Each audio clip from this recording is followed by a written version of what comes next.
और इन दोनों हॉस्पिटल्स के अंदर इतने लोग क्यों आते हैं? जब हमने महायोजना भी दी हुई है जिसके अंदर लोग प्राइवेट कोई भी इंडिया के अंदर एम्पैनल्ड हॉस्पिटल हो वहाँ पर अपना चॉइस का डॉक्टर ले सकते हैं। पर अब जो 6000 ऑपरेशन इनके डिलीवरीज होती है, 3000 आपके सिजेरियन होते हैं, वहाँ की मृत्यु दर जो है इस 0.1 to 0.2%। जो मैंने जो पाया, जो मेरा जो सोचना है कि इतनी जल्दी उनकी 8 घंटे 7 घंटे में गंभीर हालत होना और उसके 6-7 घंटे में डेथ होने का मतलब है कि कुछ चीज़ ब्लड स्ट्रीम के अंदर गई है।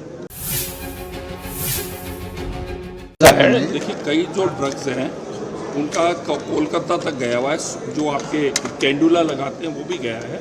मैं आपको इतना ही बताना चाहूँगा कि ये जो दोनों जो आपके मेडिकल कॉलेज और ये हैं, मतलब आप देखिए कि जो मेडिकल कॉलेज में लगभग ओपीडी होती है 1,14,000 पर ईयर और दूसरे वाले में भी काफ़ी होती है, और 6,000 डिलीवरीज कराते हैं हर साल आपका जिकेलॉन, जिसके अंदर लगभग 3,000 होती है आपकी सिजेरियन। और इन दोनों हॉस्पिटल्स के अंदर इतने लोग क्यों आते हैं? जब हमने महायोजना भी दी हुई है जिसके अंदर लोग प्राइवेट कोई भी इंडिया के अंदर एम्पैनल्ड हॉस्पिटल हो वहाँ पर अपना चॉइस का डॉक्टर ले सकते हैं, पर लोग आते हैं बिकॉज उनको वहाँ पर एक आस्था है। अब जो 6,000 ऑपरेशन इनके डिलीवरीज होती है, 3,000 आपके सिजेरियन होते हैं, वहाँ की मृत्यु दर जो है इस 0.1 to 0.2%, मतलब 1% भी नहीं है। जो भी हुआ है, सबसे पहले तो था कि इंस्ट्रूमेंट्स पे हो सकता है कोई इन्फेक्शन। दूसरा पॉइंटर आता है कि आपकी दवाइयों के ऊपर इसके अंदर ये दो, क्योंकि कोटा के अंदर ही और अपने 2 हॉस्पिटल सरकारी के अंदर अचानक 2 दिन के अंदर ये क्या हुआ, ये इम्पोर्टेंट चीज़ ये है। एम्स की टीम भी कल आके चली गई ताकि आप लोग नहीं कहें कि भाई आपने उच्च स्तरीय जांच नहीं करी। अब इशू ये आता है कि ये जो हॉस्पिटल्स हैं इनको 20% जो दवाइयाँ हैं और इंजेक्टेबल्स वगैरह जो है वो मार्केट से लोकल ले सकते हैं विदाउट टेंडर, विदाउट परमिशन। जैसे ज़रूरत पड़ गई, आपका ये कम पड़ गया तो इमीडिएटली यू कैन गेट। जो मैंने जो पाया, जो मेरा जो सोचना है कि इतनी जल्दी उनकी 8 घंटे 7 घंटे में गंभीर हालत होना और उसके 6-7 घंटे में डेथ होने का मतलब है कि कुछ चीज़ ब्लड स्ट्रीम के अंदर गई है। अब उसमें ये भी हो सकता है कि इंजेक्टेबल जो दवाई भी की गोली से भी ऐसा रिएक्शन नहीं होता है। अब इसके अंदर ये भी हो सकता है आईवी फ्लूइड, जैसे मान लो है अच्छी कंपनी का सब कुछ चाहिए, स्टोरेज उसकी सही नहीं हो, that could be one reason इसका है।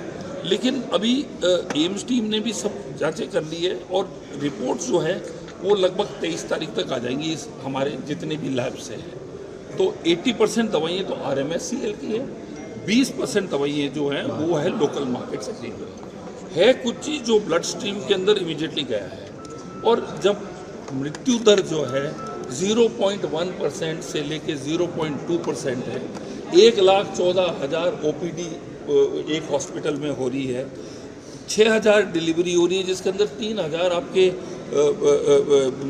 ये सिजेरियन हो रहे हैं। तो मैं सोचता हूँ कि ये ज़रूर कोई एक्सटर्नल चीज़ है जिससे ये डेथ हुई है। इसका हमें 23-40 तक, हम जब तक एम्स की भी रिपोर्ट आ जाएगी तो काफ़ी मिस्टीरियस है। 2 हॉस्पिटल, सरकारी हॉस्पिटल एक सिटी के अंदर, तो ये भी नहीं कि कुछ पर्टिकुलर बैचेस तो सब जगह जाते हैं, कोई बैच की दवाई हो, स्टोरेज में हो सकता है, जो इंस्ट्रूमेंट्स प्रॉपर्ली सैनिटाइज नहीं हो, पर ये भी नहीं हो सकता कि 2 OPD के इंस्ट्रूमेंट सैनिटाइज एक साथ ही नहीं हो और अचानक 2-3 दिन के अंदर हो। तो ये चीज़ों के अंदर जो है इसका जो भी धुंध है वो उठेगी करीबन अगले मेरे ख्याल में 3-4 दिन में, और हम आपको उसकी रिपोर्ट। सर, आप तो मेडिकल एजुकेशन भी आपके पास है, जिस तरह से नीट के पर्चे लीक हुए, कई संस्थानों की भूमिका भी इसमें आई है, क्या किस तरह का एश्योरेंस देते हैं, क्योंकि एग्ज़ाम तो NTA कराता है? इसके बारे में मुझे पूरा आइडिया नहीं है कि एग्ज़ाम कैसे सेट होते हैं, कौन करता है, क्योंकि मेरा डिपार्टमेंट तो कर नहीं रहा है। तो ये एक विषय है जो शिक्षा विभाग और अन्य विभाग दे सकते हैं। मुझे इस पर अनर्गल टिप्पणी करना मेरे लिए उचित है। सर, आज गवर्नर साहब ने एक एजुकेशन सिस्टम को लेकर एक सवाल था, उनका प्राइमरी एजुकेशन जो है उस पर ज़्यादा फोकस होना चाहिए बच्चों के आगे। बिल्कुल सही है कि बच्चे जो हैं जो स्टैंडर्ड 1 में आते हैं उनका जो बेस जब तक स्ट्रॉन्ग नहीं होगा तो फिर आगे जाके कैसे होगा। तो उन्होंने जो बोला है कि जो आपकी बिल्कुल प्राइमरी लेवल पे बच्चे सब स्कूल जाने चाहिए, that is main thing. Attendance पूरा होना चाहिए, खाली स्कूल में जाए माँ बाप अटेंडेंस नहीं करे तो वो मैं सोचता हूँ कि हमारे एजुकेशन की, हमारे देश की जो नींव है वो ये बच्चे हैं और इनकी एजुकेशन। मंत्री जी, कोटा का जो प्रकरण हुआ उसमें हालांकि आपने कुछ कार्रवाई भी की है, रिपोर्ट का इंतजार है, लेकिन प्रारंभिक तौर पे आपने जिन लोगों को हटाया है क्या वास्तविकता में? देखिए ऐसा है कि गायनोकोलॉजिस्ट जो का हेड है और जो ऑपरेशन थिएटर का हेड है, अब जब तक जांच निष्पक्ष होगी, ड्रग्स की जब रिपोर्ट आएगी ये होगी, हम किसी तरीके से उनको ना तो कोई पनिशमेंट दे रहे हैं, उसका एक तरीके का है कि जिम्मेवारी इनकी देख रेख में ये हुआ। चोर क्या है वो मालूम पड़ेगा। अगर इस इंजेक्टेबल्स जो खरीदे गए लोकल मार्केट से, इन लोगों की बस की बात नहीं है, तो इनके साथ कोई अन्याय नहीं किया जाए। दवाइयों की गुणवत्ता की बात आ रही है, दवाइयों को लेकर लंबे समय से लोगों को दवाई नहीं मिल रही है, इधर सर इधर कार्मिक भी है, सब स्टैंडर्ड दवाइयाँ। आरजीएचएस का जो इशू है, देखिए आरजीएचएस 4000 करोड़ का घाटा हो रहा था। ये जो 4000 करोड़ का हर साल जो घाटा हो रहा, जो मतलब हम पेमेंट कर रहे थे, ये पैसा सरकार के पास किसका? ये टैक्स पेयर का पैसा है, आपका, हमारे टैक्सेस का पैसा है। अभी हमारे जब से मेरे डिपार्टमेंट के पास आया 800 करोड़ रुपए हमने बचा दिए। इसके अंदर इसका ओनली तरीका होगा कि इसको हम इसको इंश्योरेंस मोड पे लाएं। अब क्या लोग दवाई का प्रिस्क्रिप्शन लेके हेयर ऑयल भी ले रहे थे, दांत मंजन भी ले रहे थे। अब ये टैक्स पेयर का महीना पैसा जो है, इसमें हम लीकेज नहीं होने देंगे। हम धीमे धीमे इसको सुधार कर रहे हैं। 800 करोड़ रुपए हमने 4000 के घाटे से कम कर लिया है और हम धीमे धीमे स्लोली जो एक सिस्टम को बिगड़ने में इतने वर्ष लग गए, मतलब बहुत सालों से ये सब हो रहा है, इसको सुधारने के अंदर मुझे थोड़ा सा समय माना जा रहा है सर ये इंश्योरेंस ही करेंगे अब आप? इसके देखिए साहब, ऐसा इसके अलावा कोई रास्ता नहीं है। There is no way out. माँ योजना में क्या है? आपका एम्पैनल्ड हॉस्पिटल है, आपका क्लाइंट है, आपका इंश्योरेंस एजेंसी है।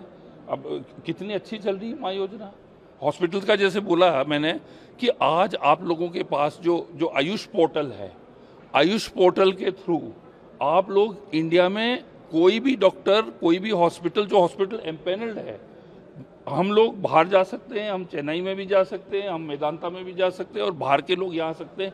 हमने आपको ये ऑप्शन दिया है कि आप, ये ज़रूरी नहीं है कि आप जो है हमारे सरकारी हॉस्पिटल के ऊपर ही आप डिपेंडेंट हैं। अब मैं उदाहरण देना चाहता हूँ कि आप अपना SMS यहीं है जयपुर के अंदर, क्या आपको मालूम है कि यहाँ पर 300 डिलीवरीज होती है, बच्चे पैदा होते हैं हर दिन। अब 299 दुरुस्त हों और एक की कोई कॉम्प्लिकेशन हो तो वो कहते हैं 10 - 1 इज़ नॉट इक्वल टू 0। तो हमारे डिपार्टमेंट के लिए ये बहुत ही बड़ा डिपार्टमेंट है, बहुत ज़्यादा हॉस्पिटल्स हैं। क्या आपको मालूम है कि सब सेंटर्स को भी आप मिला लें तो हमारे टोटल 23,000 हॉस्पिटल्स हैं हमारे पूरे प्रदेश के अंदर। और जब मुख्यमंत्री जी जो है 36,000-35,000 करोड़ रुपए इस डिपार्टमेंट को दे रहे हैं, तो उनकी कितनी सीरियसनेस है हेल्थ के प्रति, ये जाहिर है।